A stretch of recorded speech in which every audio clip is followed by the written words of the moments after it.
may peace of mind sila na nagtatrabaho sa abroad na hindi nasasaktan ang kanilang mga anak at hindi nababastos ang kanilang mga anak na naglalakad sa gabi.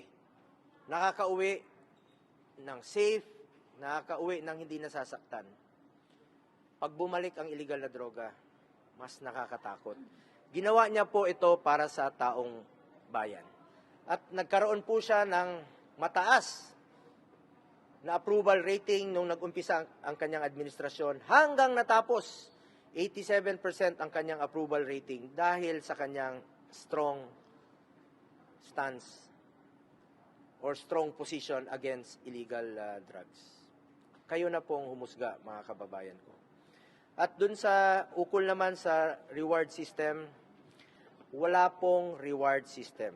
Full support po si dating Pangulong Duterte sa pulis, sa uniform personnel. In fact, 2018,